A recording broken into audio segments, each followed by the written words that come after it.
Assalamualaikum warahmatullahi wabarakatuh.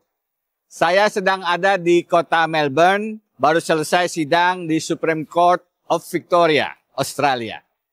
Hari ini saya akan memberikan sedikit komentar atas berjalannya proses pemeriksaan Roy Suryo sebagai tersangka di Kepolisian Republik Indonesia.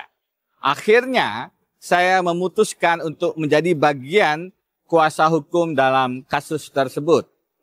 Bukan hanya saya meyakini ada indikasi kriminalisasi dalam penanganan kasus itu, tetapi yang jauh lebih penting adalah bagaimana kita kemudian melihat kasus ini secara lebih substantif. Ini bukan hanya persoalan pidana, sebagaimana pasal-pasal yang dituduhkan. Lebih mendasar dari itu, ini adalah persoalan konstitusionalitas bagaimana penegakan hukum harus merdeka dari berbagai kepentingan termasuk intervensi kekuasaan. Di negara sebagaimana Australia, alhamdulillah saya punya izin praktek bukan hanya di Indonesia tapi di Australia sehingga bisa membandingkan penegakan hukum di dua negara. Di negara yang lebih demokratis bagaimana Australia, kemandirian, kemerdekaan, kekuasaan kehakiman adalah prinsip yang dijaga dengan sangat teguh. Di negara yang lebih tidak demokratis, sebagaimana negara Konoha misalnya, persoalan kemandirian dan kemerdekaan kekuasaan kehakiman ini adalah hal yang sekarang sangat banyak dilanggar. Dan saya berpendapat, persoalan tersangkanya Roy Suryo dan kawan-kawan bukan semata masalah ijazah palsu mantan Presiden Jokowi atau hanya pidana. Lebih mendasar dari itu adalah isu konstitusionalitas yang harus sama-sama kita hormati jika ingin menjadi bangsa yang besar. Saya memutuskan menjadi kuasa hukum karena ingin menegaskan tidak boleh ada penggunaan kekuasaan yang kemudian membungkam sikap kritis dari orang-orang bahkan jika berhadapan dengan mantan presiden sekalipun. Karena itu, saya memutuskan untuk menambah perspektif hukum tata negara, bidang yang saya geluti, politik hukum, bagaimana kemudian relasi kekuasaan dengan hukum, tanpa kemudian mengenyampingkan isu-isu hukum pidananya. Tata negara dan politik penegakan hukum adalah perspektif yang harus diletakkan sebagai pondasi dasar pada saat kita melihat dan menganalisis masalah ini. Karena apa? Karena mantan Presiden Jokowi telah menunjukkan bagaimana beliau merusak tatanan demokrasi, terutama di masa-masa akhir jabatannya. Cawe-cawe dalam Pilpres 2024.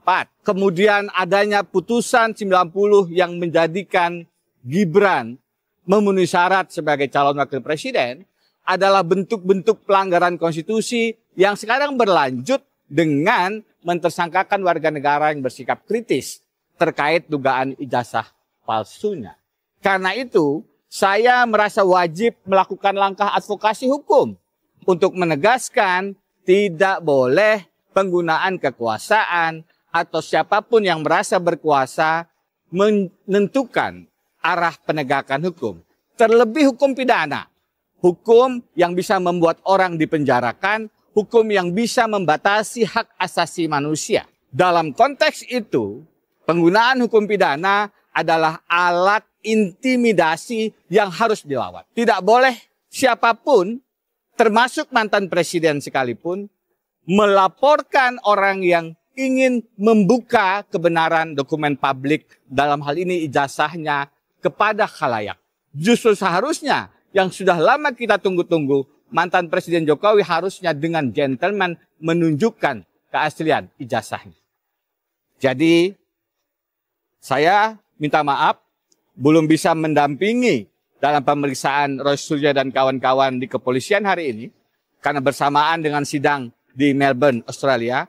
Tetapi insya Allah saya akan terus membersamai, melakukan perlawanan terhadap penyalahgunaan kekuasaan yang mengintimidasi, yang mengintervensi penegakan hukum, apalagi hukum pidana di tanah air.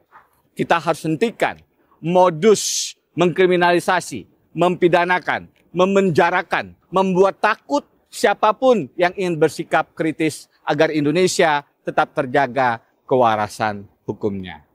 Saya Denny Indrayana, terima kasih. Assalamualaikum warahmatullahi wabarakatuh.